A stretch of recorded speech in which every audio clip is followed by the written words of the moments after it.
Hello everyone, welcome back to SMITE Build Conversations. This is the solo lane.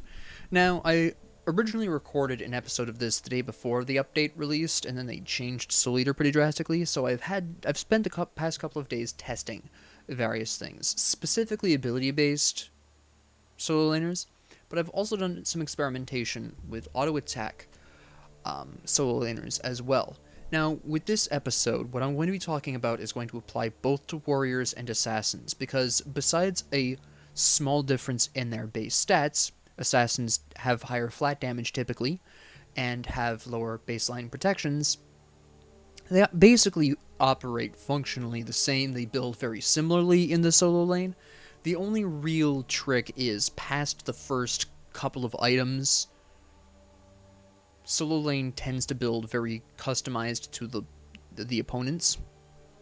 Now, the most solid part of a solo lane build is its first two items. Now, I'm going to talk very specifically about ability-based solo laners first because they've had the most recent changes to their approach, particularly at the early game. Now, I've seen primarily three different approaches to solo lane from an ability-based perspective, and I'm going to use two different examples here for very specific reasons. I'll talk about those reasons why in a bit, but let's talk ability-based solo laners. We're going to start with Odin. Alright? The reason why we'll get into in a bit, but Odin is ability-based. I think we can all agree on that. Now, for ability-based solo laners, you have primarily two options. You have Warrior's Axe if you're looking to play defensively, and you have Bluestone Pendant if you're looking to play aggressively. It really depends on your personal preference when you play solo lane. Now, I would like to put out a bit of a statement here. I've seen some people build Tainted Steel as their starter item. I have tried Tainted Steel to test a hypothesis that I formed seeing other people build it. Everyone I faced off against with Tainted Steel won the initial fight, but lost the lane pretty quick after that. Actually, usually I can make a recovery by the second or third wave. And the reason why is because unlike Warrior's Axe and Bluestone Pendant, which offer you some form of sustain, in the Warrior's Axe case, you get that sustain every 10 seconds from its passive. A bit slow, but effective. For the Bluestone Pendant, you get HP and MP5. Again, a bit slow, but still effective enough. Tainted Steel does not offer you either of these, and quite honestly, I prefer my anti-heal from other pieces of equipment that I'm not building specifically for sustain anyways.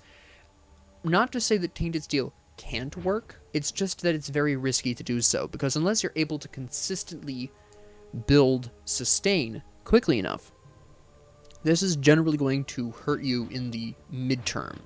By the mid-game, you're going to start falling behind because you just aren't going to be able to match the levels of sustain your opponent does.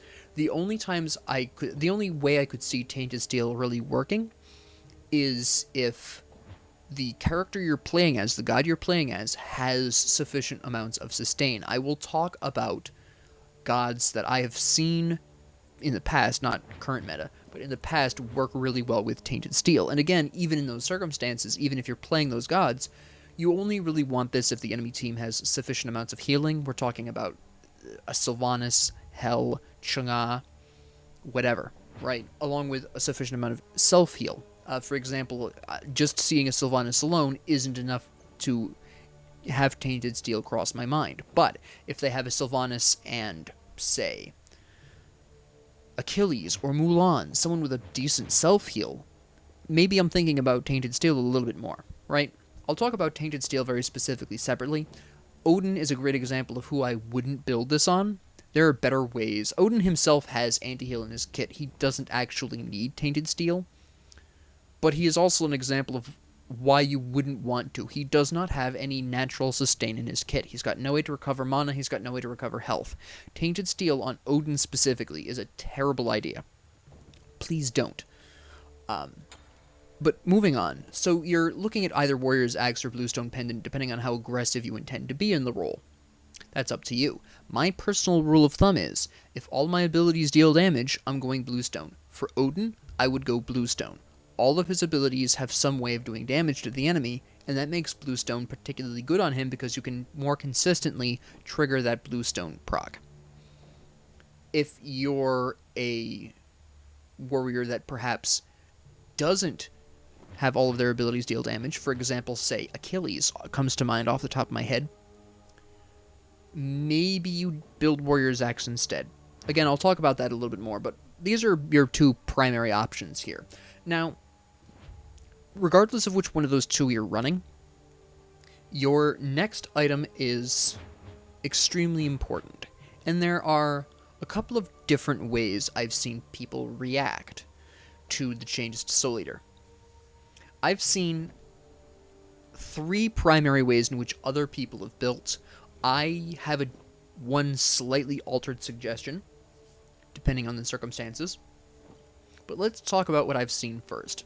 Now, I have seen people just straight up go for Soul Eater still as their second item, despite the fact that it takes longer to stack and it doesn't heal as much.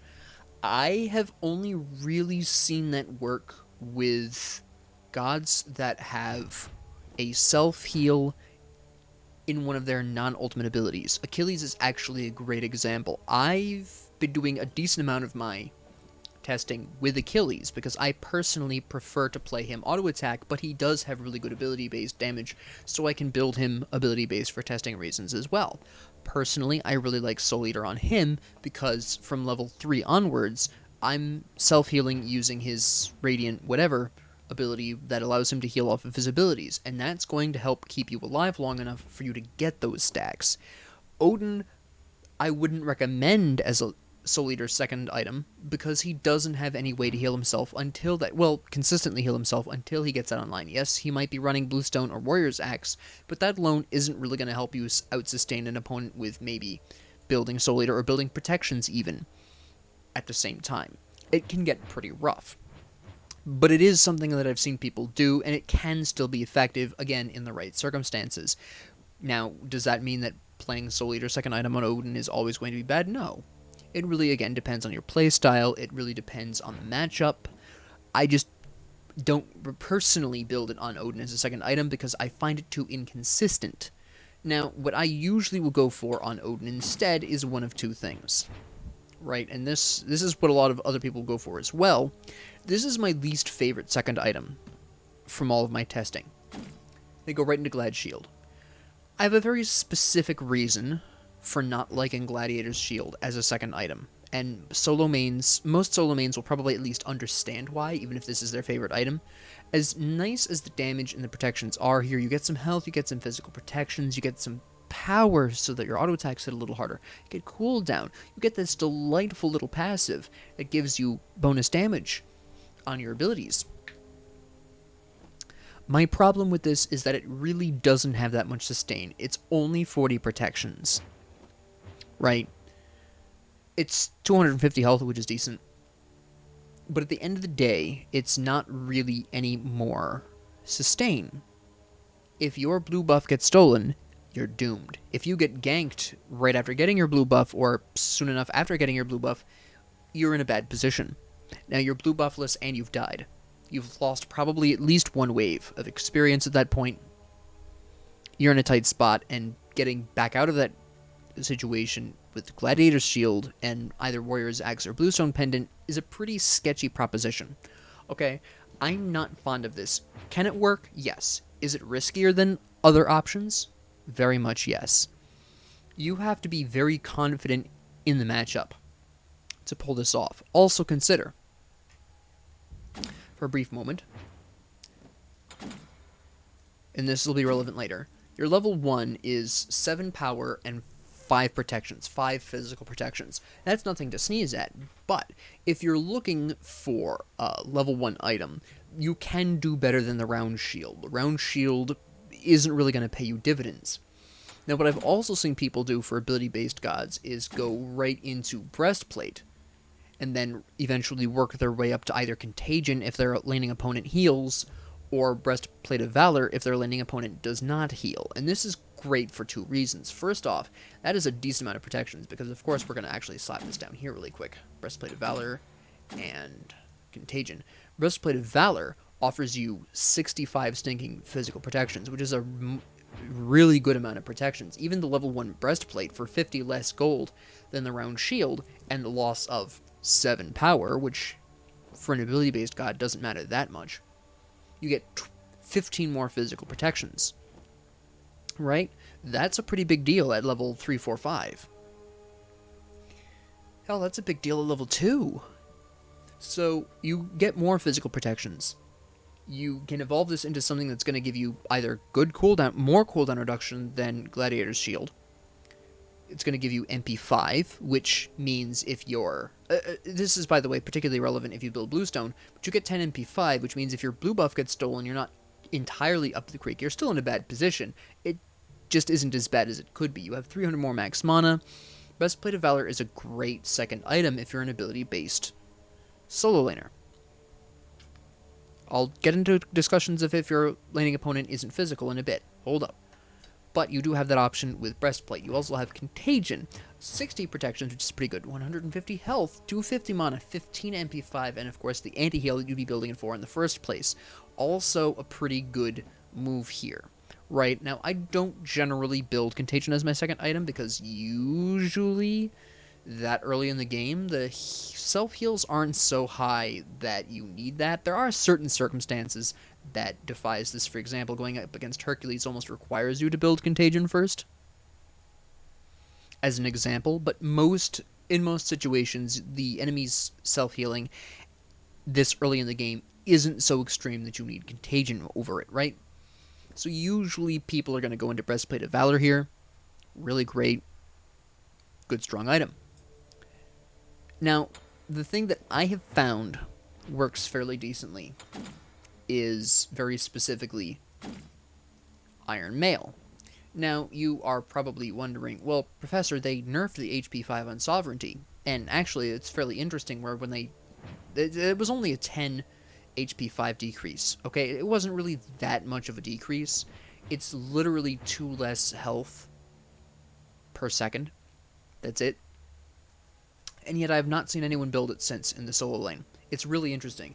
But Sovereignty still remains a really strong choice, because you're still getting 55 total physical protections out of Sovereignty, which is only 10 less than Breastplate of Valor, and you're getting a really nice 250 health. Now, what I particularly like about Sovereignty, assuming the enemy team has enough physical damage on their team, at least 2, solo laner, ideally the enemy solo lane and either the enemy jungle or the enemy ADC are physical. Even the enemy mid could be physical. As long as there's at least 2 physical people, Sovereignty will at least do an okay job. But the particular draw, for me at least, and what I find particularly effective, is the combination of stats on the Iron Mail. 75 health and 10 physical protections. Why does that matter? Because if you're not 100% sure what your laning opponent is going to be, Iron Mail is actually a really good first item, because if the enemy is physical, great, you have 10 more protections and a nice boost of 75 health. Doesn't sound like much, but in the early game, that's a decent amount of health. If the enemy is magic, you can still use that 10 protection and 75 health. The 75 health is useful regardless of what your laning opponent is, what damage type they do. But the 10 physical protections will really help out against minion poke. And if your enemy does magic damage, odds are they're going to have better wave clear than you, because that's just how most mages and even some guardians work, right? So what you would do is, if you build your favorite starter item, Warrior's Axe or Bluestone, you're not sure what your laning opponent is. Oh, are they going to be Hades, or are they going to be Guan Yu? Right? I don't know. Build Iron Mail. 10 physical protection, 75 health. No matter what your opponent is, that physical protection will help against the minions, and that 75 health will help against your opponent regardless. If your opponent is magical, you skip right over and you build Genji's Guard, is what I usually go for. It's usually my go-to if my laning opponent is magic, because it's basically the magical version of Breastplate of Valor, basically, right? 150 health instead of 300 mana, 70 magic protections instead of 65 physical protections, 30 more MP5, 10% less cooldowns, but a passive that gives you a 3-second drop in cooldowns every 30 seconds whenever you're hit by a magical ability. And if you're in the solo lane with a magic opponent, you're guaranteed to be hit by a magic ability. Come on. It's the solo lane. So that's basically how I approach a lot of my defensive plays. That is, again, where I'm going to go defensively. My favorite still does tend to be Breastplate of Valor, just because more often than not, even then, the 20 physical protections will also help you against the minions. But if I'm really nervous about the possibility of a magic opponent in the lane, I'll go for Iron Mail. Even if I don't intend on going Sovereignty at the end, as a first item, it's not that bad. You can sell it for, you lose some of the cost, obviously, that 650, but it's such a low amount of gold, it's not really that big of a deal if you lose that. So it's a decent first option if you're really unsure and you're really nervous about it. But a lot of the times when I build this, I'll just go straight into Sovereignty. Now, I want to actually address something else. You might be wondering, Professor, why not go into Mystical Mail, right?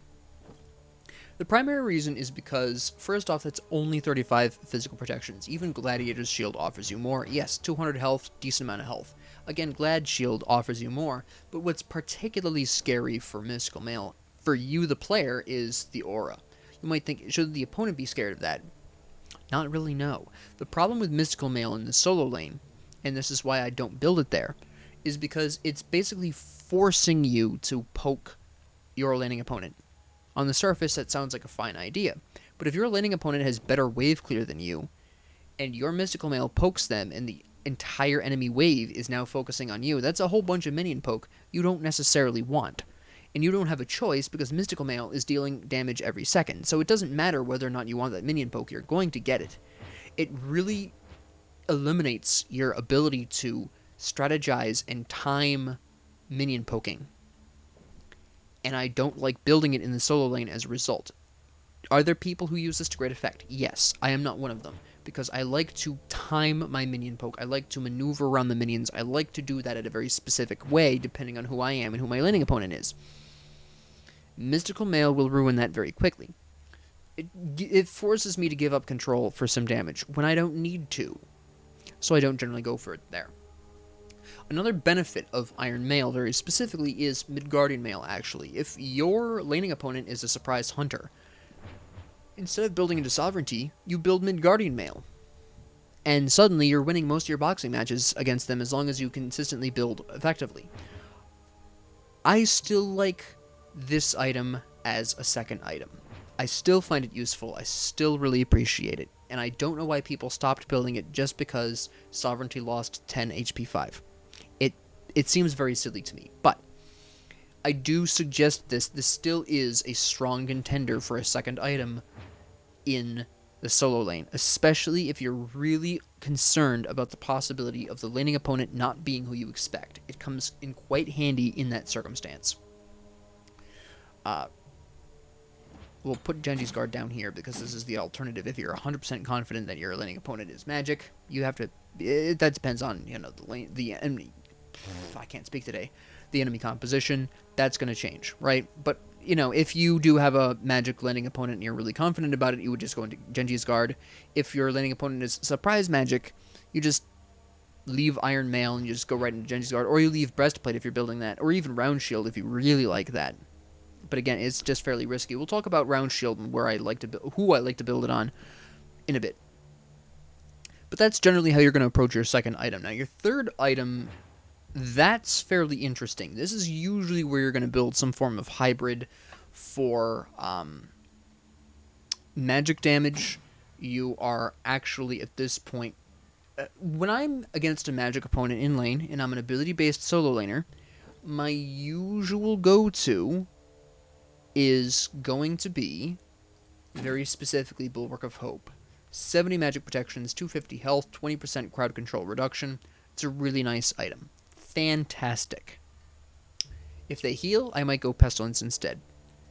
I don't generally go for Runic Shield, because if I'm an ability-based god, I really don't care that much about 30 power that I would want to lose 20 magic protections and, I think, 150 health. 100 health. But that passive from Bulwark of Hope will absolutely carry you through some boxing matches with your landing opponent if they're magic. So I just prefer Bulwark of Hope in most situations. Right? So if my landing opponent is magic and I don't have Iron Mail, I was really lucky on my guess. Bulwark of Hope here. That's where I like to go with that. If my opponent is physical, this is where I will build my Glad Shield. This is generally where I'll go for Glad Shield, because at this particular point, I've got my Sovereignty or my Midgardian Mail for some nice protections. If it's Sovereignty, I've got some nice HP 5 out of that. I'm less concerned about my health. I can get away with the Glad Shield. It's not really a huge stretch. Or, alternatively, at this point, we'll actually slap this down here. I could also build, and again, it depends on who I am, I might also go into Soul Eater. Right? Get some lifesteal there, get some penetration, some cooldown. It's a great item when it's fully stacked, but at this point, and the reason why it's fine to build as a third item usually, is because at that particular point in time, I've got some protections. I can withstand the boxing match. Even though my lifesteal from this is pretty low, I at least have some protections to fall back on to carry me through the rest of the way, right? Whichever one of these if I didn't build Glad Shield here, I'll build it here. And then at this point, I'll build my magic protections if I don't have them. Let's put in, let's see. If we didn't build Glad Shield here, we build it here. What I'll generally get at this point would be either dual protections of some kind. Now, if I'm ability-based, I'm going with either Pridwin, if I didn't build Breastplate of Valor, or I'm building Spirit Robe if I did. There are some circumstances in which I might... let me rephrase, not circumstances. There are some solo laners I would build Manticore Spike on. We'll talk about that separately. But at this slot, these are what I'm building. Again, Glad Shield very specifically if you haven't already built it. But that's generally where I'm going with that, right? Then I would build my magic protections, and we're just going to throw in, just as, we'll just throw in Genji's Guard here. This is where I'm generally going to be building my magic protections. Again, if I need anti-heal, this is going to be Pestilence. Otherwise, I'm ability-based, I'm using Genji's Guard. And then my final item is going to generally be one of two things. If I built Soul Eater... You're going to actually have probably noticed this. If I built Soul Eater as my third item, I'm not necessarily building Glad Shield as my fourth. I'm going right into my mixed protections, and then magic. It is at this point, if I built Soul Eater, that I am building into Gladiator's Shield. If the enemy team is squishier. If the enemy team is tanky, I'm building into... Again, I'm an ability-based solo laner. I'm going into Heartseeker. Now, there is a certain circumstance, there are specific gods where I will instead build Hydra's Lament instead of Glad Shield as a final item if I built Soul Eater earlier. But usually, if I built Soul Eater, I'm usually not going to go into Hydra's Lament. I will usually have gone into that a lot earlier. Now, in this particular instance, I am talking about Odin very specifically. Odin lacks sustain in his kit. We have a completely different conversation about this for a sustainability based. But let me really quickly run through what I usually build on Odin right now. Right? Let's talk about that. Now, I'm Odin. Okay? Bluestone. My core item. Let me see. We're going to assume 3 physical. We're going to assume we're confronting a physical solo laner. I'm assuming standard. I would go into Breastplate here. Right? Now, at this particular point, with Odin, I would be going into some form of health sustain. This, for me, at this point, is generally going to be Soul Eater. I'll get into that in a bit. Or, if my landing opponent... Well, I'll just throw this down here. We're going to go on ahead and actually, if my landing opponent happens to be magical, we would build Genji's Guard here. We're just going to full build this, right? We're going hypotheticals here. Then, I would, at this particular point, build, very specifically, Spirit Robe. Usually. Then, finish off with, if I, again, depending on my landing opponent, Genji's Guard. If I am, in fact... No, I wouldn't build Genji's Guard here. Excuse me. I would specifically be building Bulwark of Hope here. I would overcap with my cooldowns at this point. I had a brain fart, pardon me. However, if I built Genji's Guard here, I would build Glad Shield here. Right, we're now at 5 items. If the enemy team was on the squishy side, I would build Glad Shield here as my 6th item. If the enemy team is tanky, I'm going Heartseeker. Or, alternatively... Actually, no. My 6th item wouldn't be Glad Shield, necessarily. It would probably actually be either Heartseeker or Hydra's Lament. Thinking about games with Odin, I usually go for one of these two. Now, there is an alternate version of this. Alright, this is what I usually like to build Odin as, but it's not the only way I've built Odin. I'm one of those people who gets a little nervous if I'm not 100% sure about things.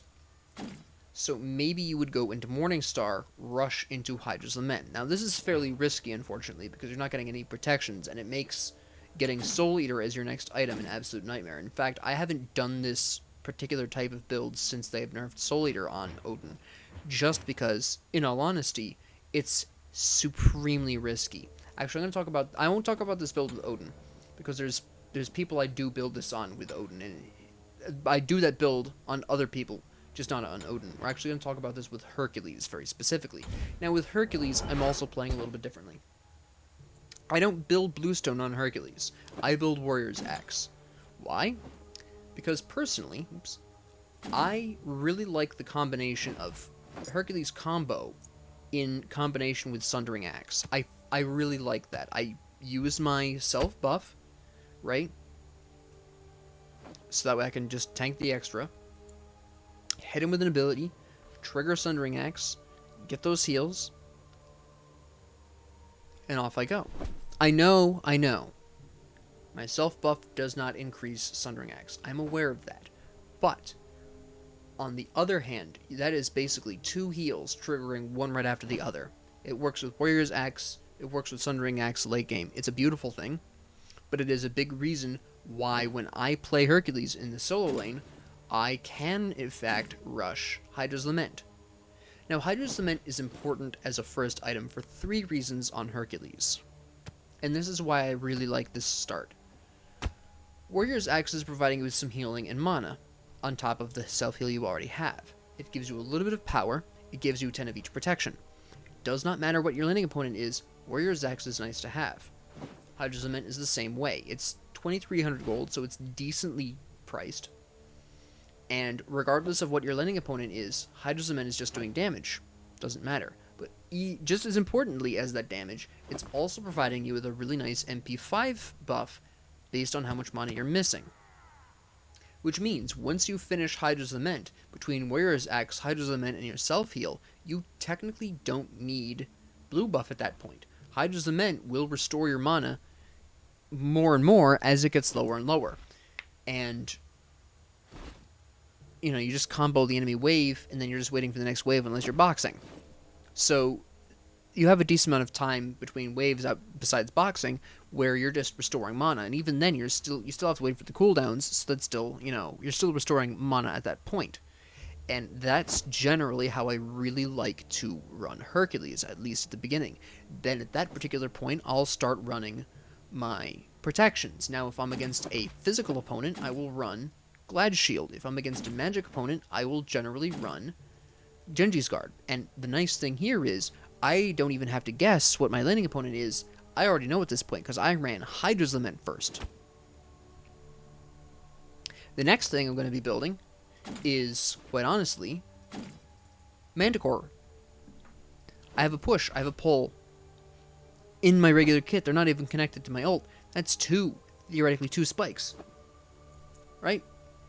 Whether or not it consistently works all the time, there's an internal cooldown on this. I've noticed it's not consistent, so I'm really not going to go into like the nitty gritty here because I think there's an issue with this. Either that or I'm just not understanding some kind of internal cooldown here, because even on abilities that I know trigger this, it doesn't always trigger. I'm pretty sure it's an internal cooldown thing. That's a conversation for a different day. But in theory, on paper, he should be triggering this twice. Great. And really great item. And then for my second protection, whichever one of the other two items from earlier I didn't build, I build here. Right? Absolutely fantastic. Now that's 5 items. My last item is actually not a damage item. Hercules is one of the few solo laners I front load my damage on. My last item is generally going to be some form of dual protection. Usually at this point it's Pridwin for the cooldowns.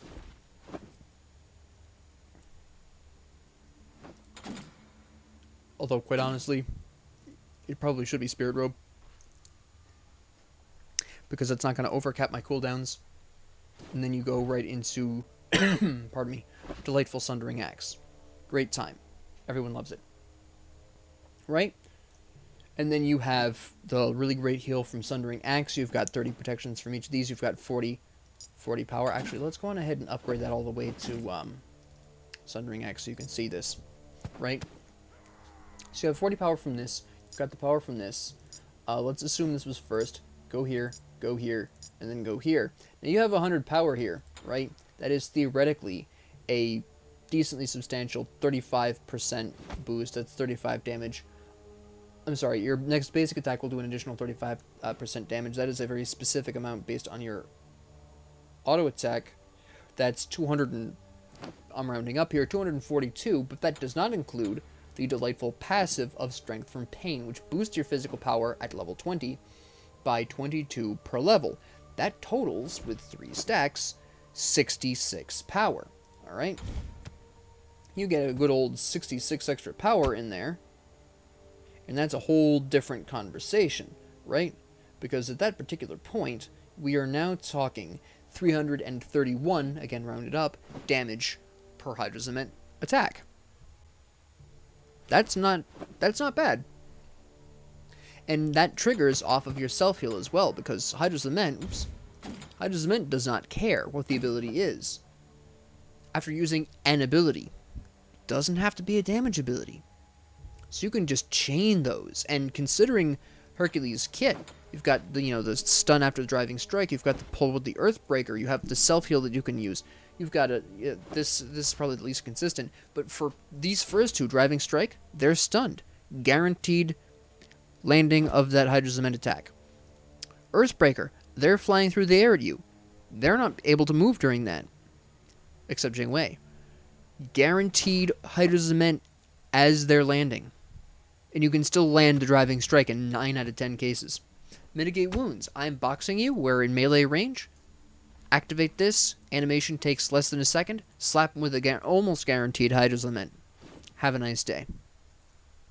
Hydro Cement is absurdly powerful on Hercules and is underutilized on him. Please use it more often on him. But that is, a Hydro Cement version that I do. Now, it only works on Hercules and a couple of other specific warriors because he has sustain. That is what Odin is missing, and that's why I don't build it on Odin anymore. I used to be able to get away with it sometimes when Soul Eater needed 50 stacks. It was still risky, don't get me wrong, because I was still basically skipping over protections for my first 3 items. I was front-loading all my damage, but, with some well-aimed bird bombs, that's not a big deal.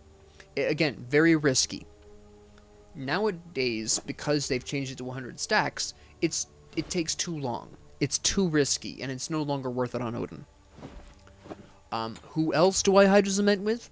Chalk. Chalk is a great candidate for this.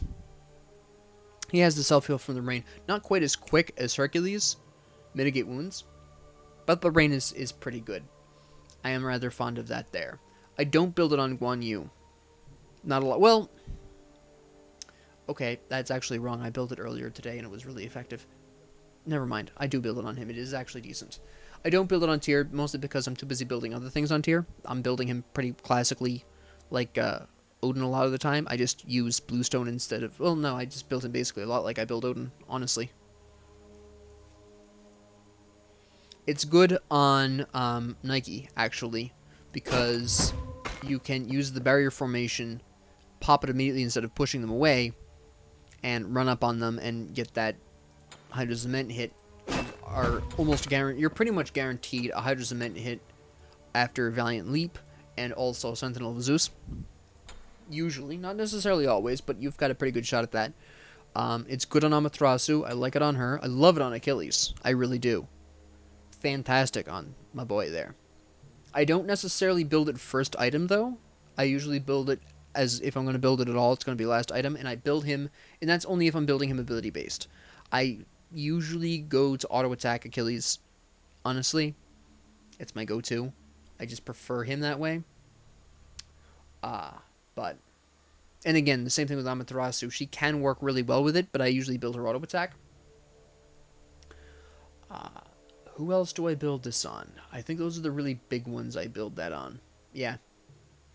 However, what I get a lot more use out of this with are it tends to be the assassins. Nemesis, for instance, is great because you can pop your Retribution.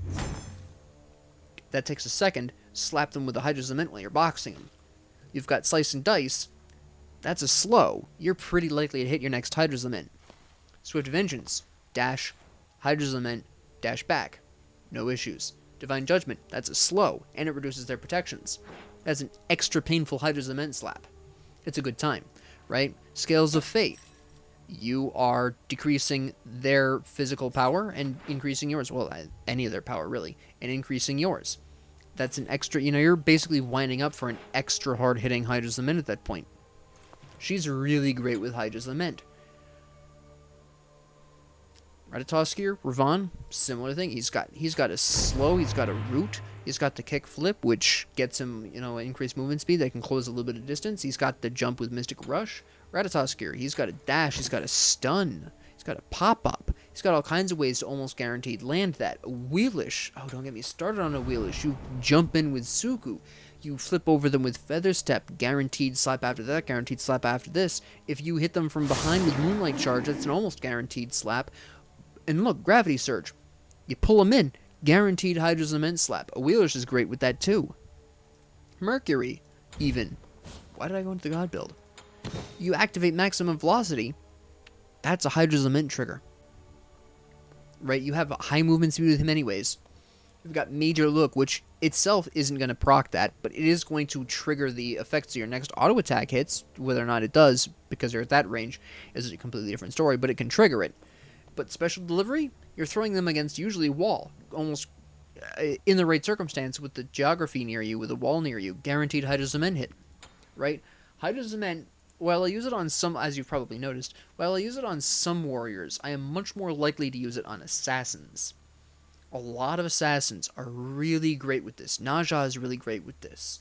Pele is really great with this, for Pete's sakes. Most assassins do really well with Hydro Cement. Fenrir, for Pete's sakes, is devastating with it. This was a whole year I built that as my second item. Not Fenrir solo, and I was playing him jungle, but it was my second item for a whole year. That was when it was stupid powerful, but absolutely fantastic. Even Thor is great with Hydro Cement. In fact, I don't think there's any...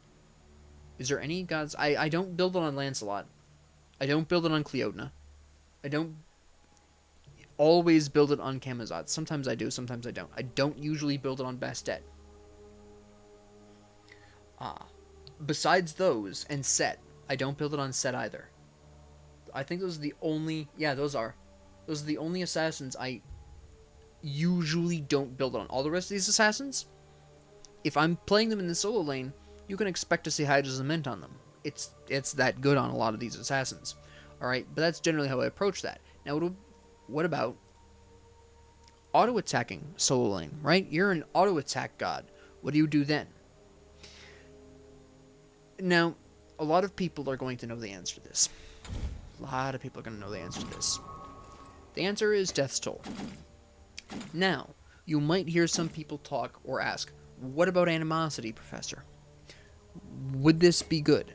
I did some extensive testing on this because I really wanted animosity to be good. I love animosity. It's a cool item. But honestly, most of the matches I played animosity in, I sucked bad. There just isn't enough going on here. Compare it. Compare benevolence to Death's Toll, right? Very specifically. Now, I did figure out how to get an animosity build to work, but it's still not as effective, and I'll tell you why in a bit. But at least for physical gods, it's not worth it. I'll tell you why. Now, Death's Toll, as a starter item, 15 power, 75 health, health and mana restoration, great time, lovely time, benevolence, a passive that's only going to trigger if your jungle graces you with their presence, which isn't consistent. 75 health, which we can get from Death's Toll. 10 MP5, 10 HP5. Not bad, but not as fast as the passive from Death's Toll, and we don't have the 15 power either. Benevolence hurts you in the early game really badly. I will talk about what I do to make that work in the long run, but we're going to talk about the real build here. Auto attack with Death's Toll. Now, the really nice thing about building an auto attacker is Death's Toll. Well, that's true of the ability based as well, but Death's Toll allows you to get away with more. It's out of the 3 starter items we've talked about, it's the best sustain in the early game, so you can take a bit more risks here. Now,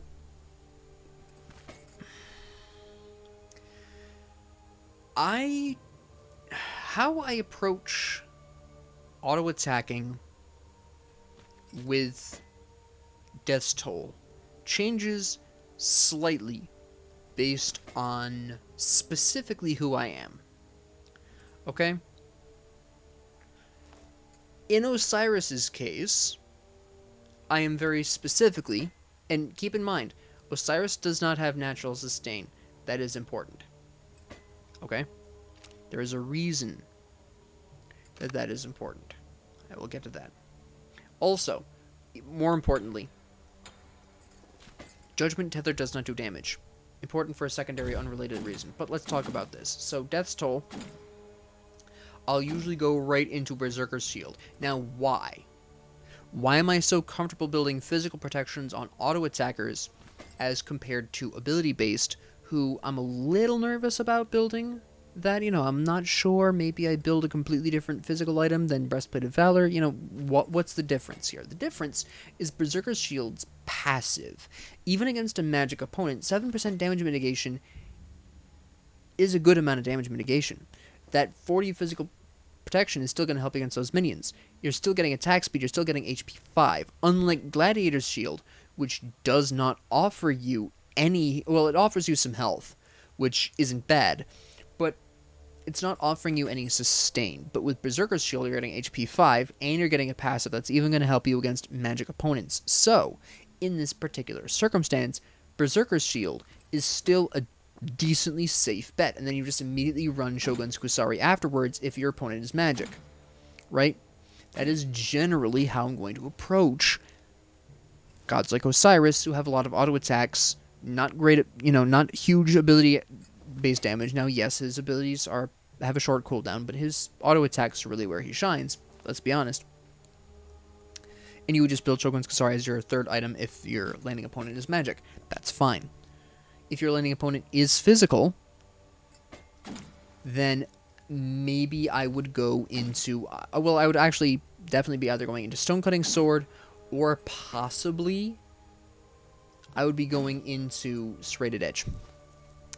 Now, why Serrated Edge over, say, more serious lifesteal, right?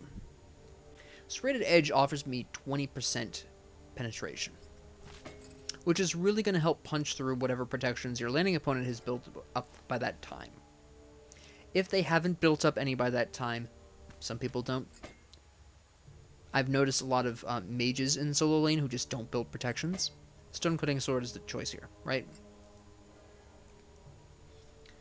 If the enemy jungler is magic, or if the mid lane is too far behind, I sometimes build Shogun's Kusari anyways, even if my laning opponent is physical, just because it's going to help me out if I get ganked, and the MP5 out of that is pretty nice. Now, I build Shogun's Kusari very specifically over, say, Talisman of Energy, expressly because the attack speed on this is 30%. Talisman of Energy hits 12%, and as nice as that movement speed boost is for your allies aren't your biggest priority in the solo lane. You are. Get that 30% attack speed. Alright. So that's generally how I'll approach that. Right? Now, you might be wondering, Professor, what about Soul Eater? Why wouldn't you build that on Osiris? Mostly because Judgment Tether doesn't, in fact, interact at all with that. It's just nothing there. There's no damage on Judgment Tether.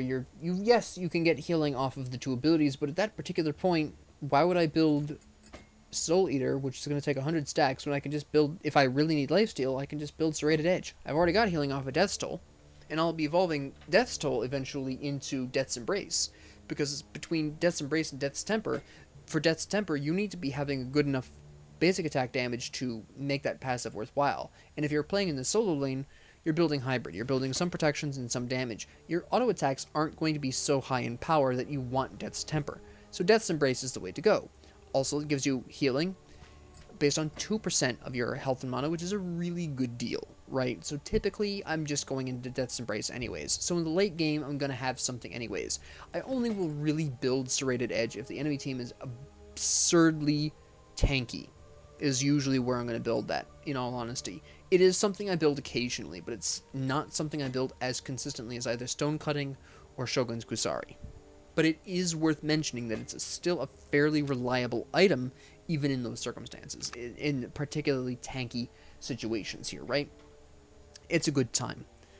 And if I didn't build Shogun's Kusari here, I'm going to be building it here, obviously. Pretty classical.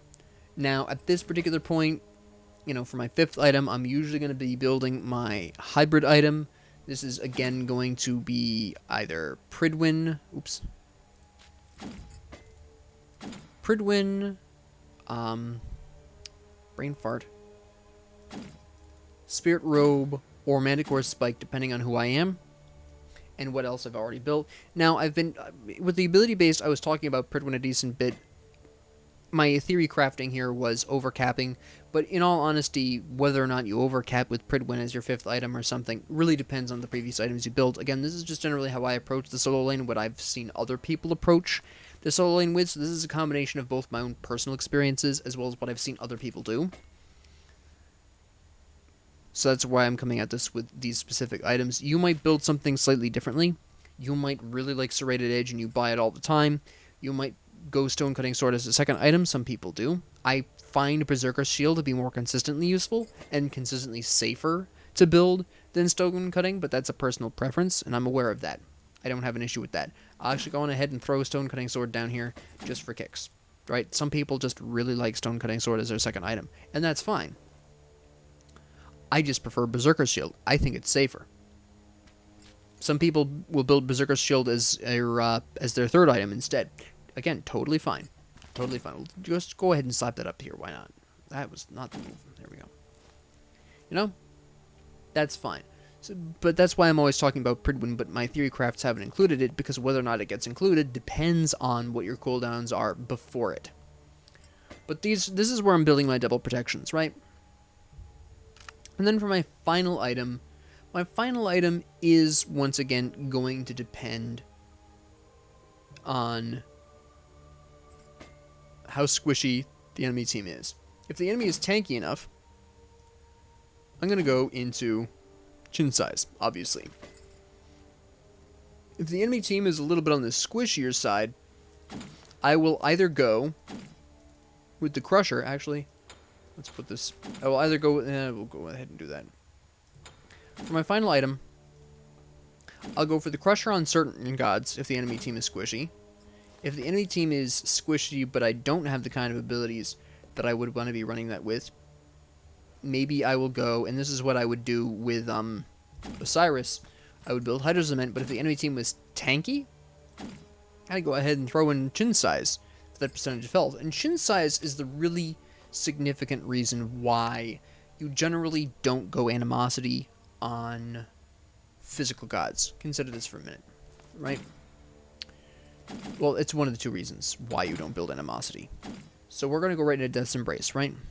And compare that to Animosity, right? Let's go on ahead back.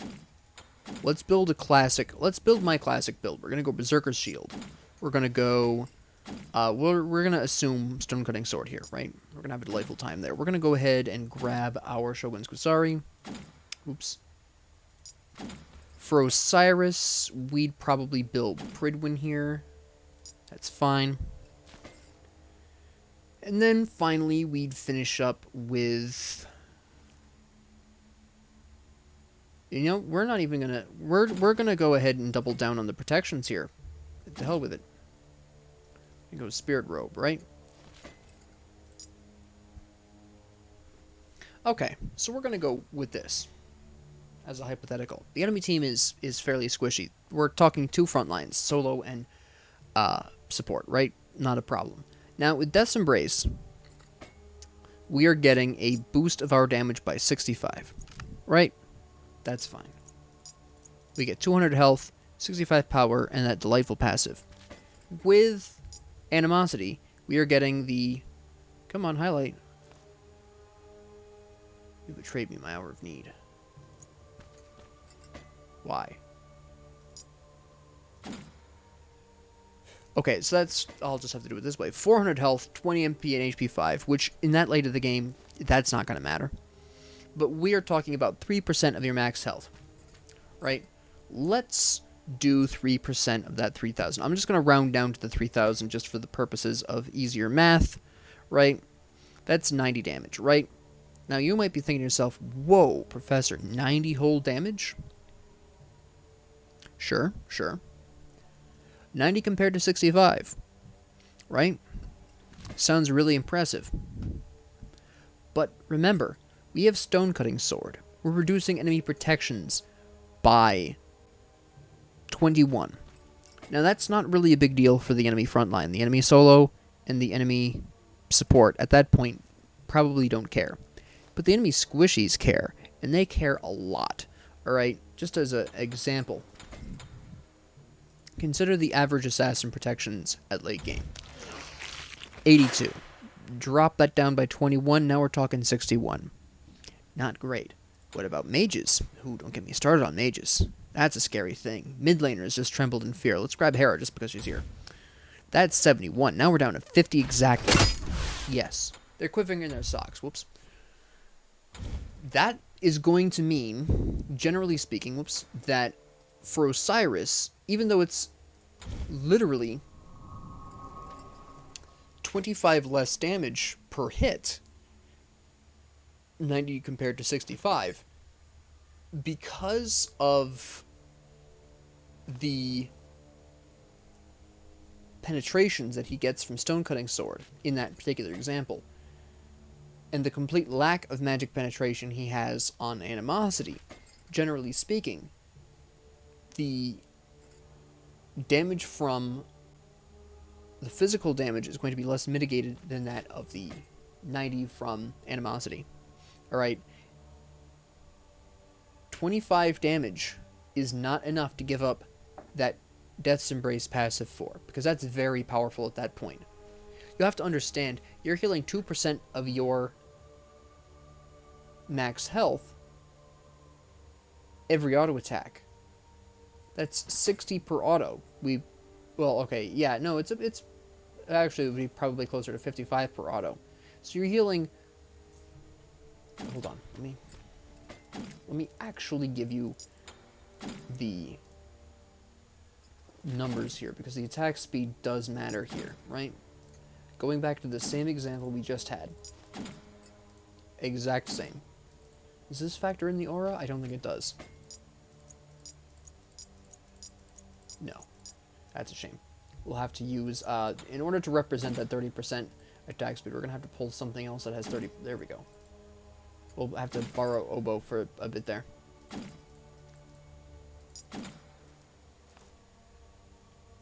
Oh, sorry. Burn damage. Silly me. Right? So we're temporarily borrowing Oboe here for its 30% attack speed. Now, we have a attack speed of 1.83, right? Not bad, not bad. You are healing almost... We're going to just say 60. You're healing approximately 120 HP almost every second. You're basically healing 250. You're almost healing 250 HP every 2 seconds. Well, every 3 seconds. Right, you are busting out 1.83 attacks per second. Right? So, in 2 seconds, you have busted out busted out 3.66 attacks, right? That's delightful. In 3 seconds, you've busted out 5. Each one of those auto attacks is worth 50 to 60 health. That's not bad. That's a lot of potential healing. Have a nice day. So, personally, I just prefer Death's Embrace on physical gods. Alright, and I just wanted to go through that whole thing just to kind of exemplify that. And also, building animosity builds in the solo lane is a pain in the ass. Why? Well, we already discussed how terrible Benevolence really is as a starting item. Yes, it has HP and MP5, but it does almost nothing else. It gives you 75 health. Besides, at least Bluestone gives you... Actually, hell, I think Bluestone gives you more health. No, I'm sorry. It gives you power. I was thinking about Bluestone Brooch. It gives you 15 power, the HP and MP5, and a passive. Benevolence literally just gives you health and lower HP5, for Pete's sakes. The only way I ever have been able to get Animosity to work, and that was on Vamon very specifically, was actually starting, and this is going to sound silly because it is, starting Heavy Hammer for 150 health, twice what Benevolence offers, and 20 power. And it's still a nightmare, because you still are very dependent on sustain. In fact, if you get your blue buff stolen early enough in the game, literally like past the first blue buff drop that you're doing yourself at the start of the game, you're probably doomed. Even as an auto-attacking god, because you have not a whole lot of... Unless your laning opponent is literally magic damage, and you get to build Shogun's Gusari as your third item, you're screwed. Because for an auto-attacker, you're not going to necessarily want to go into Breastplate of Valor. Maybe you do, depending on... with Vamon it works. But not every auto-attacking god is going to be able to carry that off. And it's just unnecessarily risky. It can work, yes. I have gotten animosity builds to work in the solo lane, but not consistently. I've lost more games trying for an animosity build than I've won them, at least in the current meta. If you're building a physical auto-attacker, just go Death's Toll. It's way more consistent. It's way less of a pain in the neck. Okay? Again, it can work. I just don't recommend it. In fact, if you really are insistent on making an animosity build work, Vamon it can work on, Gilgamesh it can work on. Let me check the assassins really quick. I might be having a brain cramp. Ratatoskir can work on if you build very specifically... You're not going to show me. If you build very specifically the Evergreen Acorn, you might be able to work that, because at the very least, you'll be able to use your abilities to restore your health. And even then, it's obviously not perfect. I still don't really recommend it, but it is an option. Is there anyone else I can recommend this on? No, I wouldn't recommend it on anyone else. That's it. Ratatoskir, Vamon, I'm sorry, Erlong Shen, he can make it work, and Gilgamesh. Those are the only people I can either have personally tested and can get it to work sometimes, or that I can picture getting it to work. Alright, just... I wouldn't recommend it. Now, with that being said, that's the sort of baseline ideas for builds. There are a couple of exceptions to these rules that I would like to talk about, very specifically regarding Soul Eater and auto-attacking gods. I'm going to take an example. Vamon. I run him, auto-attack, I use Death's Toll, And my second item is, in fact, Soul Eater. Why on Vamon instead of Osiris? If your answer was all his abilities do damage, the answer is yes. I mean, obviously his ult is just auto attacks, but you're still getting lifesteal out of Soul Eater even then, so it's fine. But again, the trick here is that Vamon can consistently put out enough abilities in the same amount of time that Osiris can, but he actually heals from them. Right? Yes, I'll freely admit, absolutely, that Sickle Strike, that is a good old 6-second cooldown. Sure, you're using that twice in about the same period of time. That's 11 seconds. Right. That's fine. Clear the path 15 seconds. That is a hit on your opponent. Also, on the entire wave. Neither of Osiris's regular abilities hits the entire wave. Unless you cluster them up, in which case your not your Sickle Strike. If you cluster up the enemy wave, you can hit them all with Spirit Flail. Vamon doesn't need to cluster them all up to hit them all with Clear the Path. He doesn't need to cluster them all up for Umbrella Rang, which, by the way, is on a 13-second cooldown and hits twice. And he doesn't need to cluster them all up to hit them all with Armored Umbrella. You just don't need it. You don't need to cluster them up. So yes, Osiris, in a 12-second period, can in fact, well, an approximately 12-second period, in fact use basically the equivalent of 3 abilities. In that same period of time, roughly speaking, he can do the same, but one of these hits twice, and he doesn't need to cluster up the enemy wave to hit them all.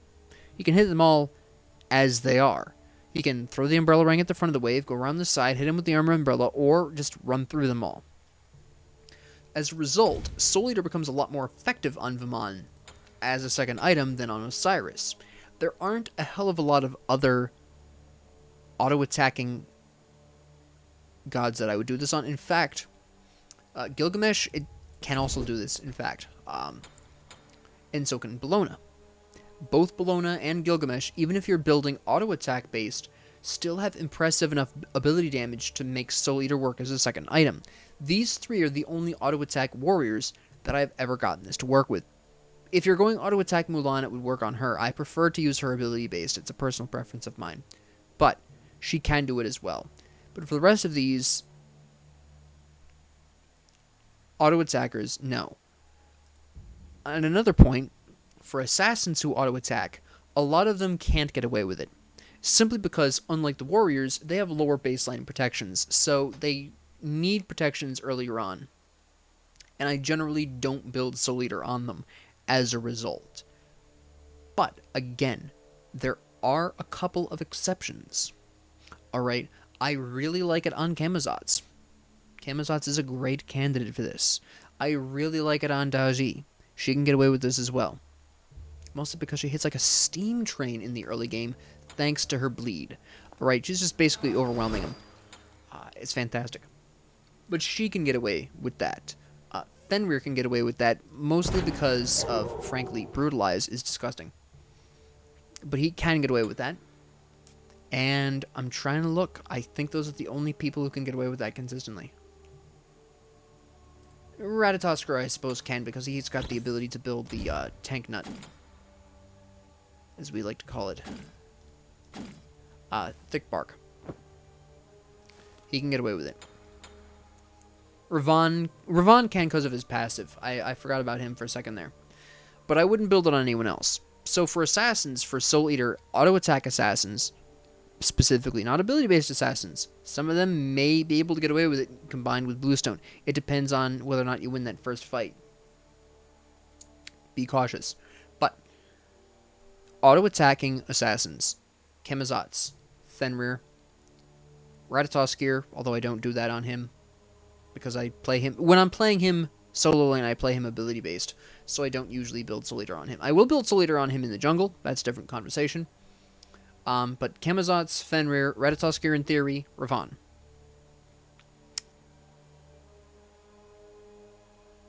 Yeah, Naja. Naja probably can get away with it as well, with that ring toss. Yeah, I'll throw Naja in there as well. I haven't tested it personally, so take that one with a grain of salt. Thinking about it, probably Naja could get away with a Soul Eater second item if you're building auto-attack Naja. And frankly, I prefer auto-attack Naja, at least in the solo lane. It's a personal preference of mine. But those are the ones auto-attack based, building auto-attack based, let me be more specific here, that can build Soul Eater as a second item and get away with it. Consistently. Let me put the asterisk on that. I'm talking consistently here. Again, you can win with any kind of build on any god. That's never been the question. For me, it's about consistency. How consistently effective is this build with this god in this role? That's the canker that gnaws. Soul Eater is not consistent for gods outside of the ones that I've mentioned when they're built auto-attack.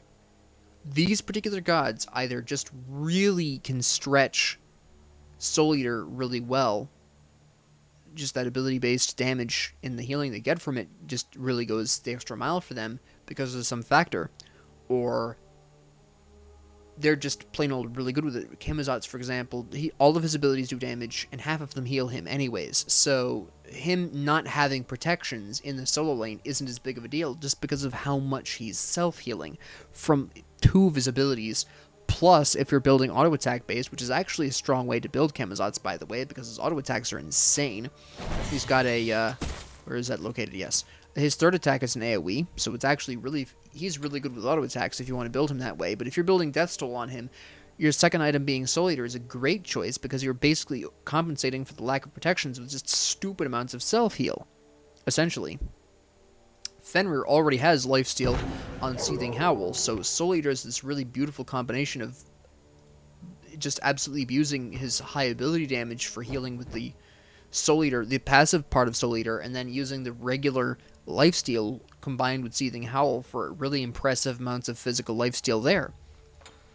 Right? Same idea there. Ravon, all of his abilities deal damage, but he also wants to be using basic attacks as well because of Chain of Blows, and Soul Eater allows everything everything he does to heal him.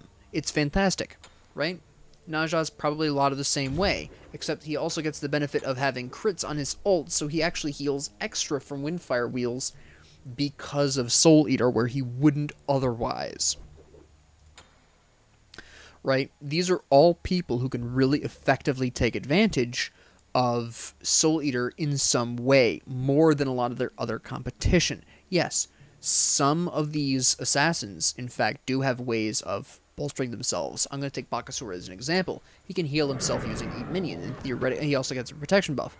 In theory, yes, he could get away with building Soul Eater, but he wouldn't want to. Not only does he not need it as much, because he's got a really consistent self-buff in Eat Minion, it also increases his protections for Pete's sakes, but his auto-attacks are so strong and his abilities are so relatively weak that he doesn't get anything out of it. Consider, Eat Minion does not deal damage to the enemy. Soul Eater does not heal him with this. Butcher Blades buffs his auto-attacks. At that point, building Aussie would be better for him than building Soul Eater, because Soul Eater isn't going to buff this healing any more than that, right? It's going to be 10% either way. Well, it's 20%. Yeah, it's going to be 10% from the physical lifesteal. Wait, when it evolves, does it get lifesteal still? 5% physical lifesteal. So it gets 15% compared to the 20% lifesteal on the abilities. 15%. So it's healing 15% off of this. Just build Aussie. Regurgitate. Buffs his basic attacks. Same deal. In fact, the only ability he has that could gain any benefit from the ability heal off of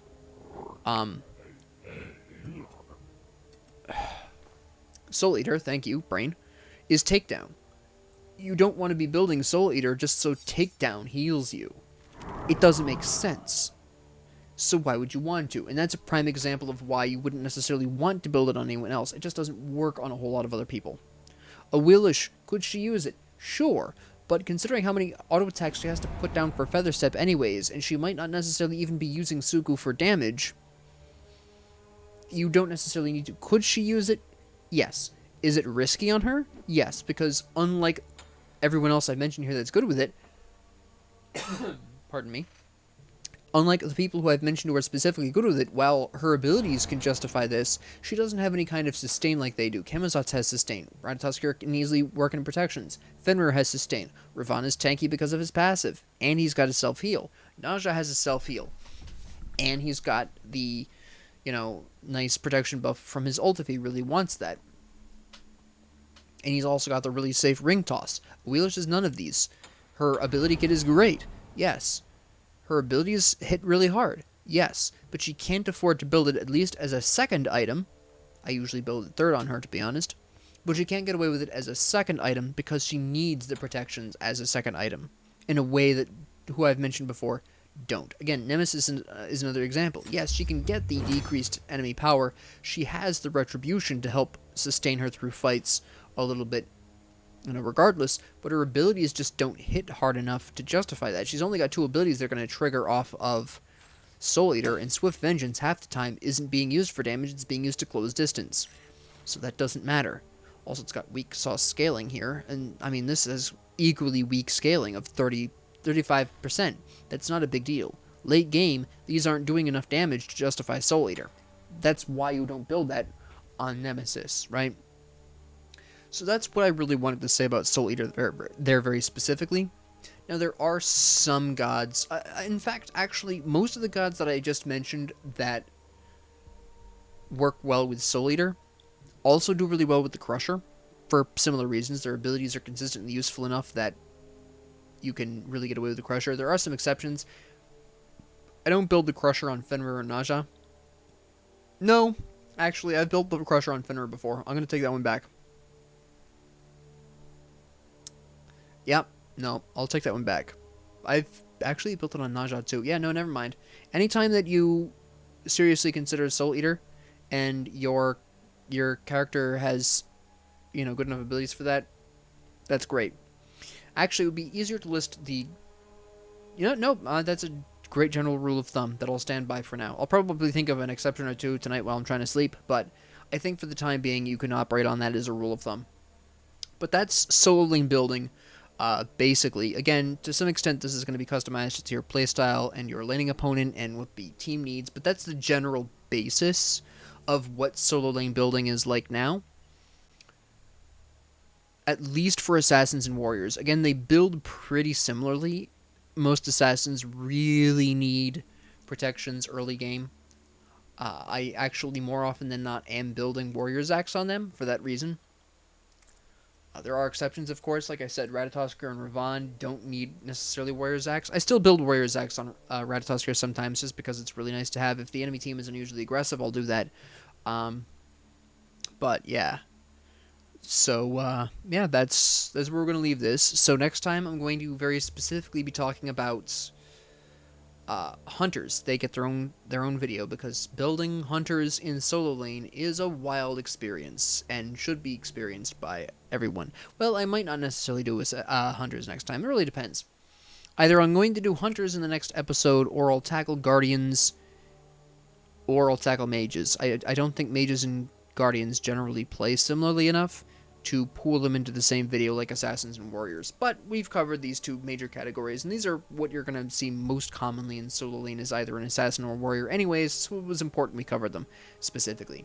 But with that being said, thank you all very much for joining me. If you liked this, please like and subscribe. If you didn't, please ignore me. And if you have any comments, questions, concerns, ideas, suggestions, or requests, please leave them down in the comment section below. And thank you all very much for joining me, and have a great 24 hours.